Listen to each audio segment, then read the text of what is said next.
Alright, Z Nation, another book summary, Chapter 5, Part 2 of How to Win Friends and Influence People.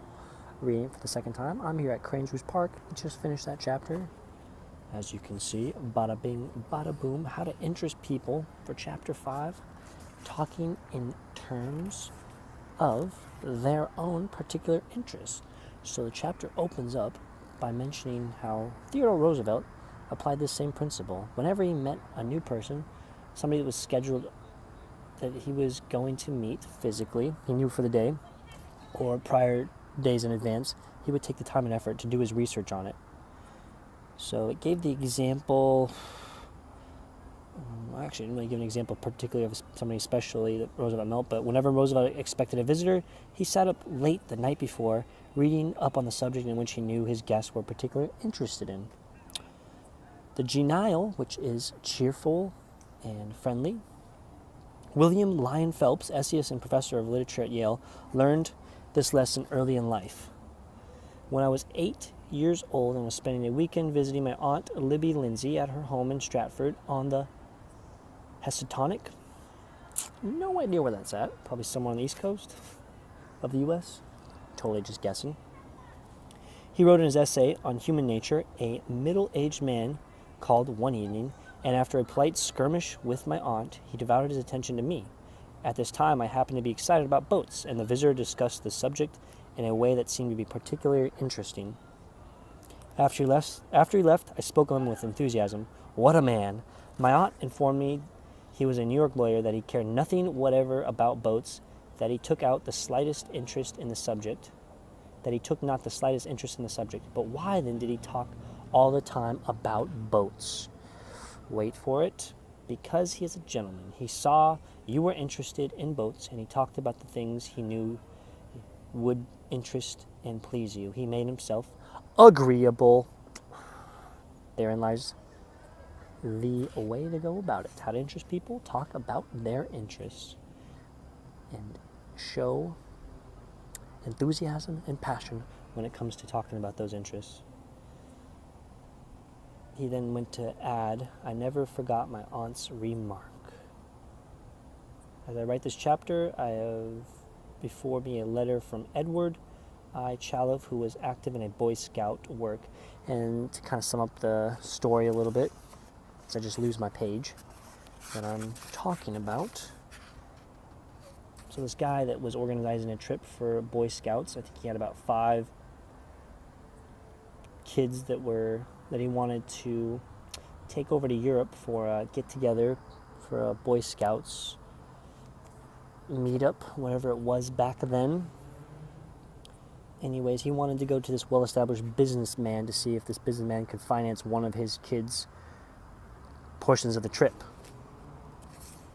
And so he went into this well-established businessman. I think he was actually an executive of some corporation. Okay, here we go. President of one of the largest corporations in America to pay expenses of one of my boys for the trip. Boom. Fortunately, just before I went to see this man, I heard that he had drawn a check for $1 million and that after it was canceled, he had it framed. So the first thing he did when he went and entered the office was he went right in and said, a check for $1 million?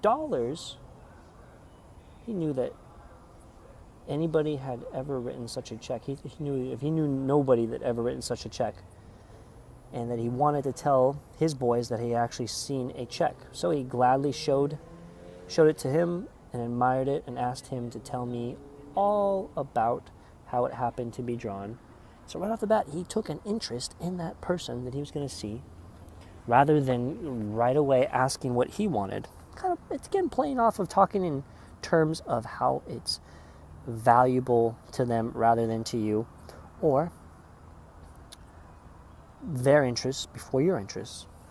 Can't go wrong with it. You cannot go wrong with it whatsoever.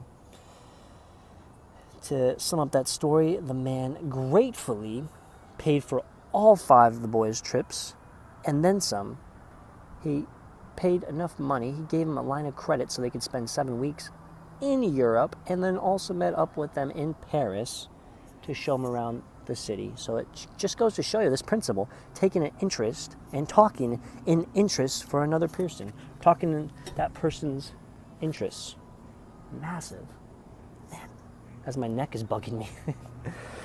Massive. All right. And then another example I liked was this Edward E. Harriman of Hagerton, Maryland, chose to live in the beautiful Cumberland Valley of Maryland after he completed his military service. Unfortunately, at the time, there were few jobs available in the area. Little research uncovered the fact that a number of companies in the area were either owned or controlled by an unusual business maverick, R.J. Funkerhauser. So he realized that there was really only one man that made it plausible to find a well-sustaining job in this area of Maryland. And so what did he do in order to get a meeting with this man? Because this man was well known, as the book says, to be inaccessible to job seekers. I interviewed a number of people and found, this is Mr. Harriman quoting, I interviewed a number of people and found that his major interest was anchored in his drive for power and money. Key words, power and money. So from there, he was able to get a hold of his secretary, which is also known to be a stern and dedicated secretary. So he studied her interests and goals, and only then he paid an unannounced visit at her office. She had been Mr. Funkerhauser's orbiting satellite for about 15 years. When I told her I had a proposition for him, which might translate itself into financial and political success for him, she became enthused. I also conversed with her about her constructive participation in his success, aka offering and telling appreciation. It's all interweaving into a big conversational equation, setting you up for success, appreciation, listening, adding value, and to go along with talking in terms of the other person's interests. So going back to quoting Harriman here, I entered his huge and impressive office, determined not to ask directly for a job. He was seated behind a large covered desk and thundered at me. "How about it, young man?" I said. "Mr. Funkerhouse, I believe I can make money for you." He immediately rose and invited me to sit in one of the large upholstered chairs.